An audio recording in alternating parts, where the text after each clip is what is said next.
if somebody has a problem, we can for sure solve it. BJJ nerds, I am being joined by Travis Thomas, and he is going to be making a return to PGF. You are a vet, and Egghead had announced the way too early ranking, so they're not official or anything, but you were ranked number 7 behind Davis Sassari, Paul Ordia, Ryan Aiken, and a few more names in there. So what was your initial reactions when you saw those rankings? Yeah, it's actually, first of all, thank you for having me on here. I've been wanting to get a podcast with you. I know now this is going to make me famous. That's what everybody's been saying. Uh, but yeah, I know last year Egghead had put me way down at the bottom, and he didn't really know who I was. So he really only has what's happened since then to boost me up. And I think it makes a lot of sense. I think that like David Asari, he's putting in the fact that he was in the last season. So he got to see like the super intimate area of the PGFs. Like, it's in a new building. It's not at home. But yeah, I think I'm super excited, and rankings are just what people think. It's going to come down to the game, November 3rd to the 8th. Yeah, and when I spoke with Davis yesterday, he was like, yeah, actually, when you're ranked too high, it's actually a curse because then you're put in first for the draft and people overspend money on you. But Yeah. this year, it's going to be a little bit, or this season, I should say, is going to be a little bit different for the fact that the draft is going to be random. I don't know if you heard about that.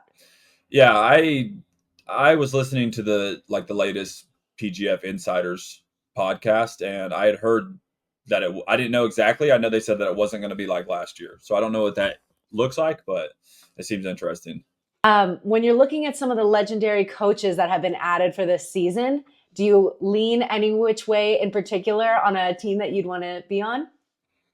I honestly don't really know any of the guys. I know like their names and I've heard their names, but I don't know much about the sport. I am pretty young, so I've been doing it for 3.5 years. Um, so yeah, I'm just not very invested in like the greats. All of them would be cool, I guess. They're like super knowledgeable about jujitsu, so it's like I can take something away from all of them. I'll honestly be just chatting with Matt Skaff the whole week when I get done, and asking his opinions. Like I said, it's good to hear from these guys because they obviously been doing it and made it super high in the game. But Matt Scaff's my coach, and that's how I kind of feel.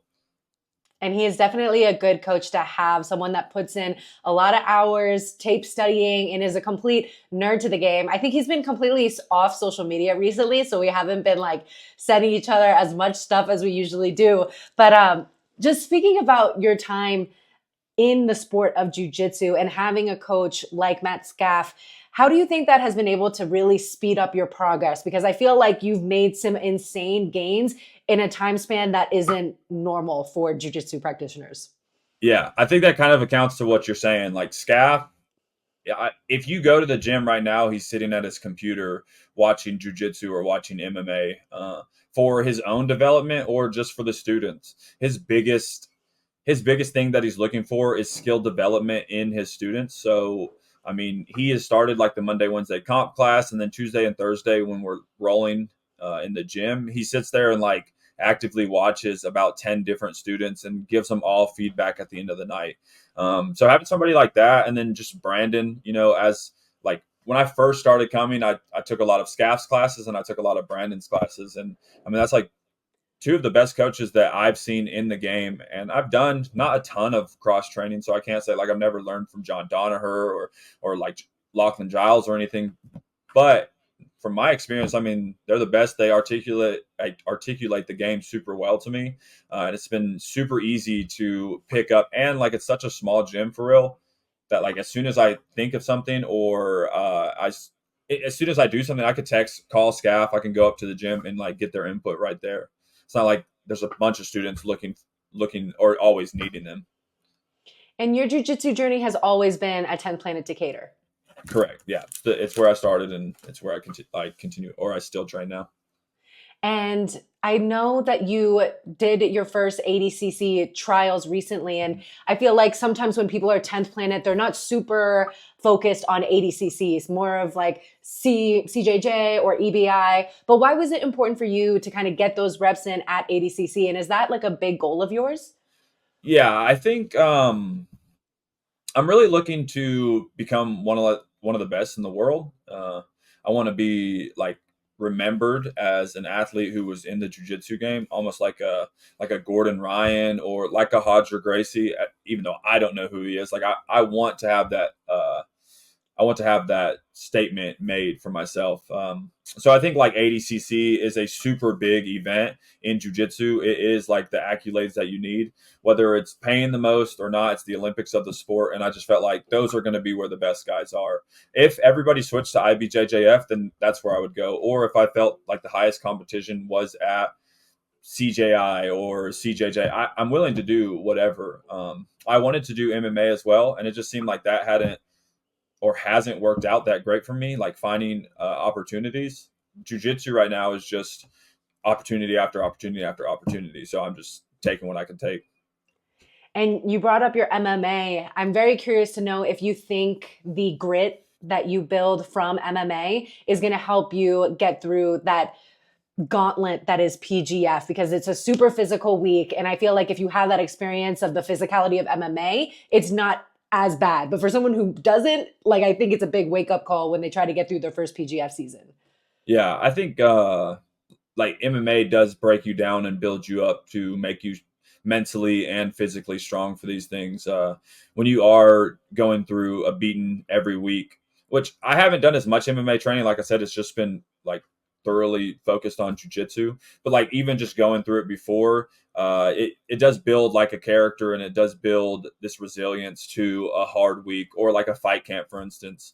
You beat your body down super low and still go out and perform. So I think the PGF is actually a really good fit for me. This is the way that I like to train. I like to train live rounds as often as I can. So I feel like I'm going to do very well. And PGF season 6 had some different storylines. There was actually some genuine drama in PGF season 6. I'm Yeah. curious for you, is there any bad blood matchups that you have on the roster?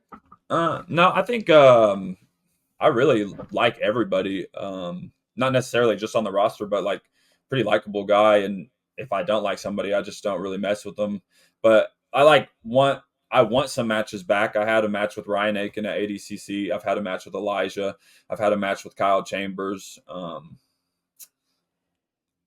And Abraham Lamontague, is he in the season or he's alternate? I think he's Or an is he not alternate. either?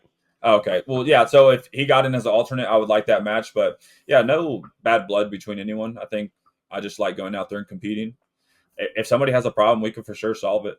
I think that like trash talk and all that is something that is, something that pushes people.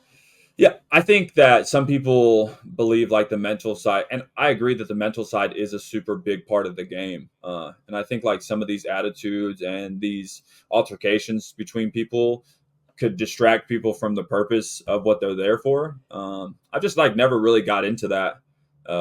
It's like we're all gonna have a match eventually, so we can. I just Yeah. don't need to even talk.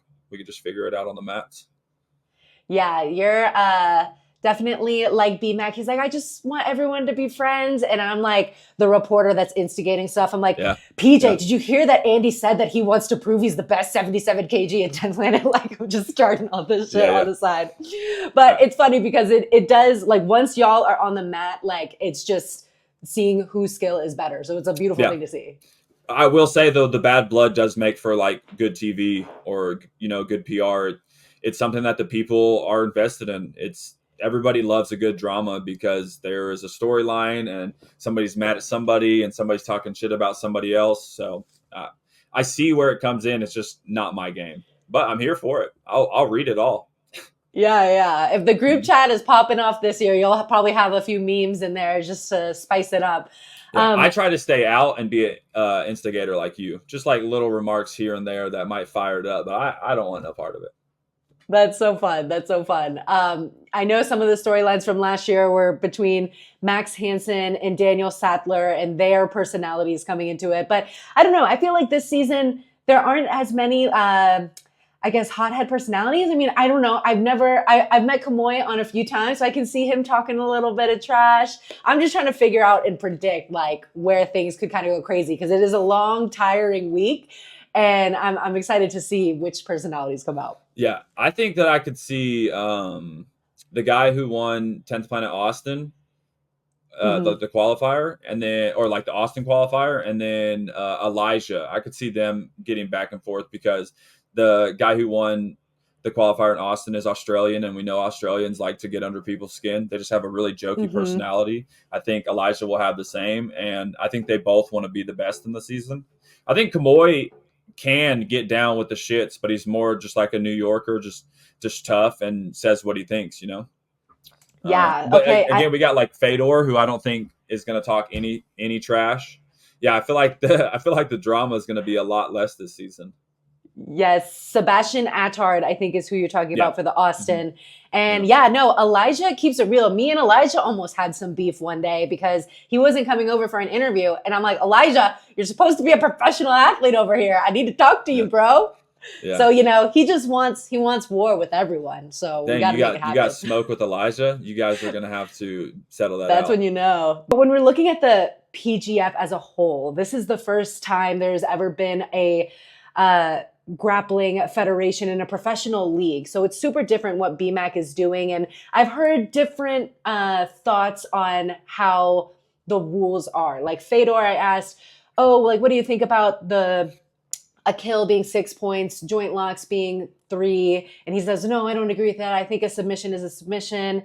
Another one was whether or not in the playoffs for overtime, it's EBI rules, but at the Yeah, end, but he's just been doing riding the back. There's no yeah, spider web.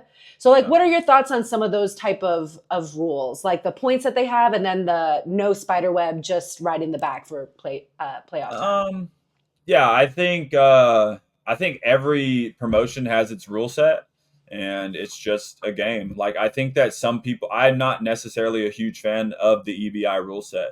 I feel like a lot of people game it to make it to overtime, and then they just practice overtime a lot, which, like, in my opinion, wouldn't be really developing a good game in the jujitsu. So I think every promotion is going to have different rules, and it's kind of just like how you fit in with those rules. I think the rules go great to me. When I do jujitsu, I am very active. I'm always looking for a submission. I'm always pushing the pace. So like the stalling calls, cool. I like that. The overtime on the back, I think I could go either way. Like the armbar, having the armbar option is cool, and it makes you have to develop two different styles of overtime play. But it's also like, oh, we're just going to do the back so that there's like no, just like maybe somebody who's watching it on TV is like, well, and they don't do jujitsu. They're like, why is he starting the back and why did he start in the arm? And like, oh, that's not very fair. And I think like what Brandon is trying to make is he's trying to make the NFL of jiu-jitsu, the NBA of jiu-jitsu, a season where there's set rules. And I think he kind of said it like he's going to take these things that people like and he's going to boost them up, and he's going to take the things that people hate and he's going to take them out. And this isn't necessarily who is the best jiu-jitsu player, right? That would be more or less like a no time limit match. This Mhm. is who is the most exciting grappler and can still perform jiu-jitsu at a high level. So I think that the rules are cool, and I think they kind of benefit my game. Yeah, and I think you're spot on with BMAC's intention. He's trying to make it palatable for maybe more jujitsu casuals. Like, how could a sports fan really like, the playoffs and overtime? And it would be kind of confusing if there's spiderweb and the back to choose from. But I'm just such a spiderweb nerd that I'm like, I kind of like it. And also I think the strategy behind it is different because like Yeah, you could like break someone's arm quicker than sometimes you can strangle them. So I think that's sometimes entertaining. But yeah, I'm excited because the playoffs of last year were intense. Like Andy Varela versus Jet Thompson for the very end. yeah. Um, so And all I was gonna go say for it. I didn't mention it, but I was thinking about it while you said that. Like the breaks and the chokes, I kind of see like if we're talking about baseball, it's almost like a touchdown and a field goal. Like a break does seem a lot more accessible. There's four limbs that you can break on with two different joints at each limb. So it's like more like a sniper shot. You can hit it from a far distance. You don't always have to be close. You can hit it super quick. To whereas a choke usually takes a little bit more time. You have to be like super dominant in a position to get a choke. So I agree with the point system on that too. Comes to like being able to strategize in any way, have you thought about it? Just because the matches are 6 minutes, that's not a whole lot of time to cook your opponent. So how have you been able to kind of shift your strategy for this time limit and rule set? Yeah. So yeah, our training has changed up a little bit. Instead of, I mean, obviously, like the idea is pass the guard, pin your opponent, and then submit your opponent. Um, and that's like in an ideal world when you have as much time to do these things that you're doing. So a lot of our training has turned into like looking for quick submissions, not necessarily like looking for the pin, or if you're on the back, not looking for both hooks, but like doing a better job on your technique for the submission so that we can make that happen. Um, I mean, 6 minutes is a really quick time. And I think that's what helps out with the stalling calls, because if you have two really good guys, it's super easy to stop in a defensive position to wait for the other guy to make a mistake. And then it's just kind of like a waiting game, to where 6 minutes is such a quick time that if you don't get to it, you're not going to get a submission. And if you stop working, it's going to like really impact the match. So I think we just like been working on super quick submissions and not necessarily as much pinning. Obviously, you still got to, but not as much. And working with guys like, I guess BMAC's not at the gym as much as Matt because he has like other obligations that he kind of goes to commentary wise. Mm-hmm. But what is it like learning under those two? I had my first role sesh with BMAC and he was like explaining things to me, and I'm like, oh, I wish I could be in Alabama all the time because learning from you is so fun. But how have they really been able to help with the small aspects of your game? Yeah, throughout my whole jujitsu journey or jujitsu timeline, I've gotten these things from Brandon and Scaff that are just like, it's just like a sentence that has just really impacted my life and my jujitsu. Brandon, I mean, is undoubtedly one of the best instructors out there. Just the way that he can like articulate jujitsu to almost any living being, it seems like he might be able to teach a horse and they would understand it. It's funny, I was just watching one of his instructionals last night on YouTube, and I was just like, it's crazy the level of teaching. You like, I watch a lot of jujitsu online and I listen to some people and I'm like, yeah, like I understand what he's saying, but like not everybody would get that. And then I kind of think that's like Scaff. Scaff is a brilliant mind, and like I said, he's always studying jujitsu. But I think sometimes like you have to really, really want to listen to what Scaff is saying to pick up what he's putting down. Again, my favorite coach. I've never missed one of Scaff's classes if I was able to attend. We are super good friends. I would say like best friends. I would call him, and he can call me at any time. So I mean, yeah, they're both incredible. It's kind of crazy that I just like popped into this gym and didn't know anything about it, and then I like landed with the two best people in jiu-jitsu. And two people that really, really believe in you. I remember I was talking to Matt and he was so excited that you would have a potential matchup with J Rod, and then things kind of switched up. And Yeah. it's just so exciting to see how far you will go, but then also having a guy like him in your corner is so, so important. Um, especially, Yeah. yeah. Oh, I'm sorry. I was gonna say he is also like a really, really honest soul. So you never get bullshit with Scaff. If you come to him and you ask him a question, get ready for the truth, because that's what it's gonna be. Don't expect to be like, you think I could be a world champion? And he's like, yes, if you work hard, you will. He'll be like, oh, absolutely not, or absolutely. Yeah, he definitely keeps it real. And that's why he was someone I loved talking to when all the drama in the jiu-jitsu world was going down. I know you have seen a lot of it, obviously, the ADCC versus CJI weekend, and all in an effort to make grappler pay more legitimized and respected as a sport. But it all kind of started with, didn't completely start with PGF. There had been other tournaments that had put on high money, but um, I think PGF really started the momentum that we saw with ADCC versus CJI. So as an outsider, when everything was going on and you first started to see these ADCC guys leaving for CJI, what was your initial thought? Like, were you like, oh, these guys shouldn't be leaving the prestige? Or like, I can't believe this is $1 million. Like, what were your thoughts as a guy that literally does this for a living and that could be you at the next time? Yeah, it's kind of hard because, like I just said before, like I'm trying to go where the best competition is. And then, like when you have two competitions like that, one's kind of splitting up for money, and the other one's kind of spinning or splitting up for the accolades.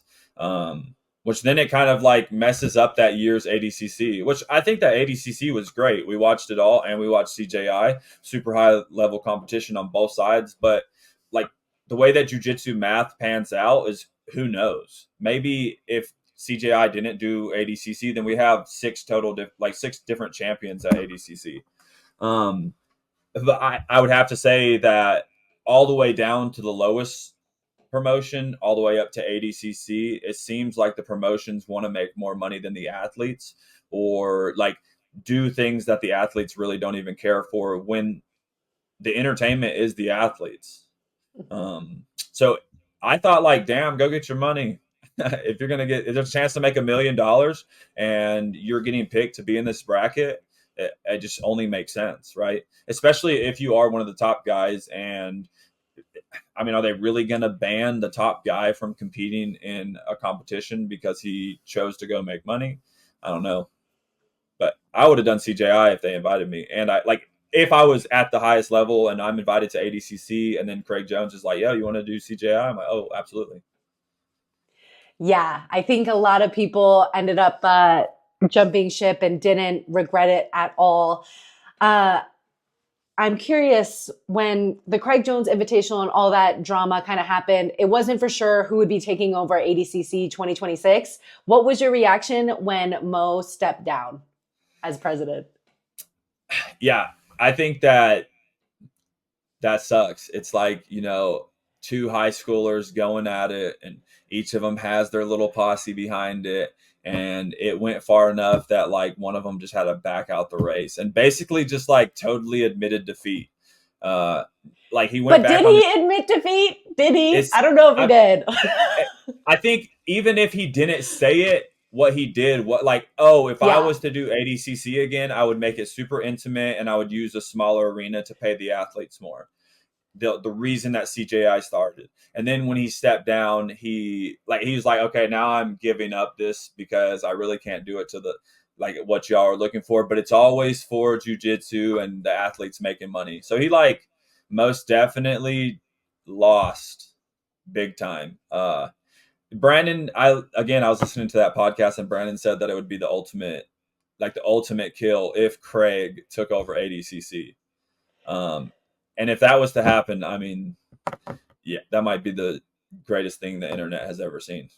Oh my gosh, it'd be crazy. Just knowing Craig's mental health, I don't know if he should be taking on any other things other I than agree. CJI's. It'll be so much. But that's, And I then mean, if he I'm just, accepted the karate combat match with Mo and beat him up there, oh, Mo would have to go live in a cave.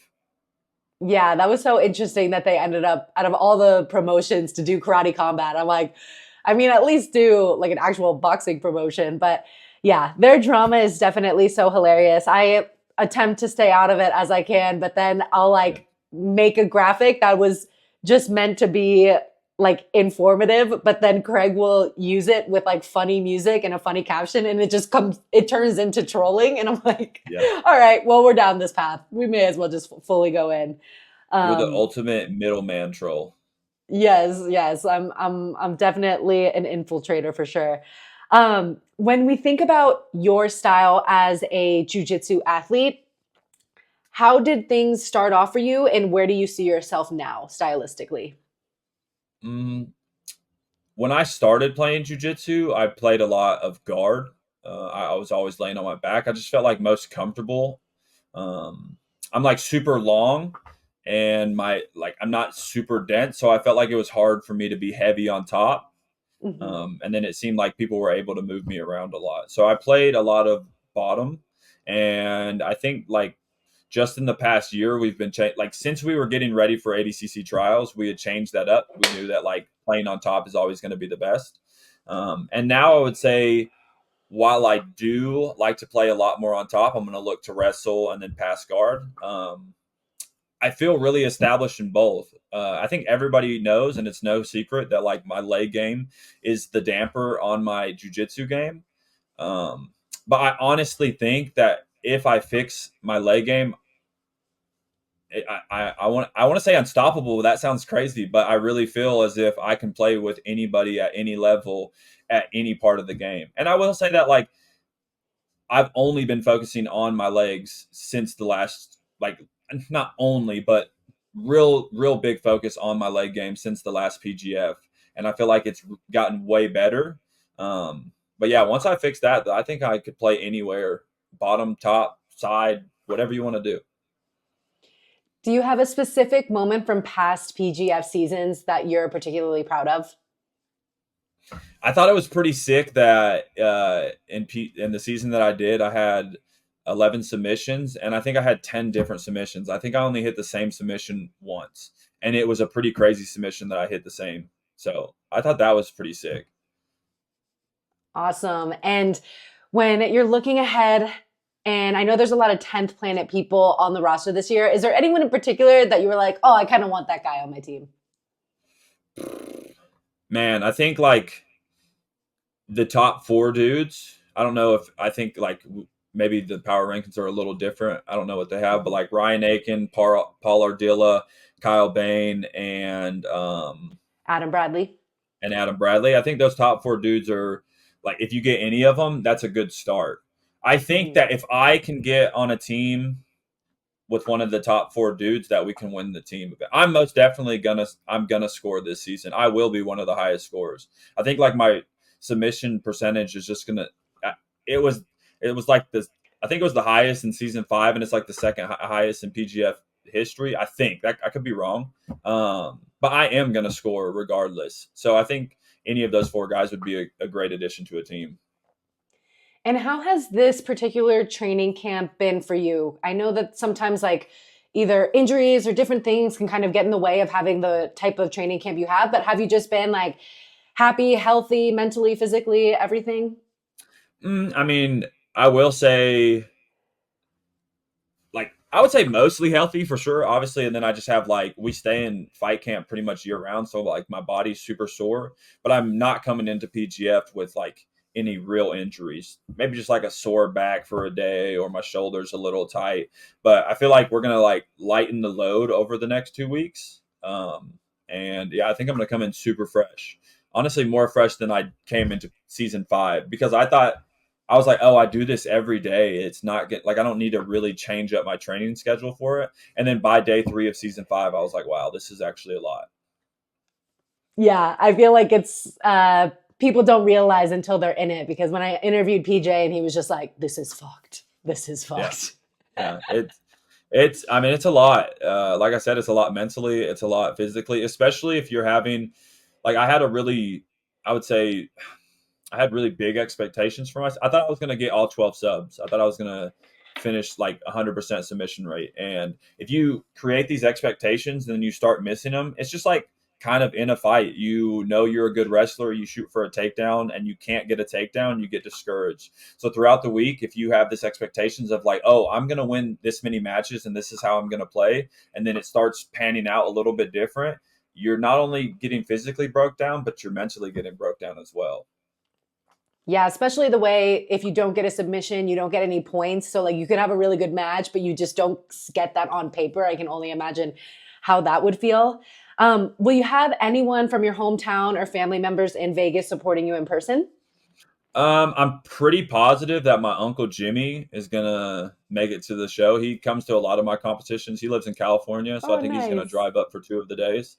Uh, and then no, I don't think I have anyone else. Sadly, I was Oh, well, I trying to get know Scaff, I, but I don't think Scaff's gonna do it. He's got to do his he's a training. homebody. He's a Yeah, homebody.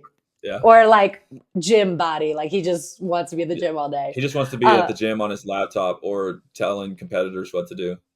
exactly, Making us exactly. suffer on the assault bike is really what he likes to do. Yes, that is definitely what gets him going. We know that your jujitsu wife is going to be getting in there. Is that the joke? Like you and Kaya are like jujitsu husband and wife, right? I feel like that was the joke for a long time, and then we both got into a relationship, and And it now it panned died out a out. little bit. But we're still super good friends now. We're like jujitsu brother and sister.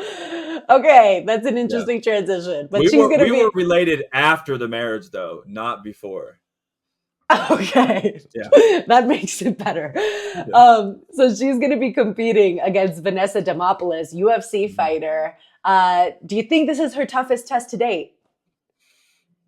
Man, Nakai is a beast. I think that this girl could be tough. I, Again, what sucks about me is I just don't really know tons of people. I really just like train on my own, and I don't like the only big name I know is Gordon, and then like I knew Craig because of all the drama, and then I started watching some of B team stuff. But I'm just like really not interested in athletes. But I know Nakaya personally, and she's a monster. So I think Hmm. this might be, I don't even remember the girl's name. What'd you say her name was? Vanessa Demopoulos. I think this might be Vanessa's hardest opponent. Hell yeah. Yeah, I have a lot of faith in Nakaya. I get to watch her train in person, and yeah, she's a monster. She be fucking up dudes that are bigger than me, and it's pretty impressive. That's amazing. She is such great energy, so I cannot wait to see her again. Finally, if you have any sponsors, teammates, or any projects that you're working on that you want to give a shout out to, the floor is yours. Yeah, on social media like Instagram and YouTube, I'm under the Mantis or at under the underscore the Mantis. Me and Scaff have a Patreon, Scaff and the Mantis, and yeah, a shout out to Level and New Hope. Those are both good sponsors of mine. 10th Planet Decatur, and then shout out to Alex for having me on here. If you enjoyed that interview, be sure to check out this one.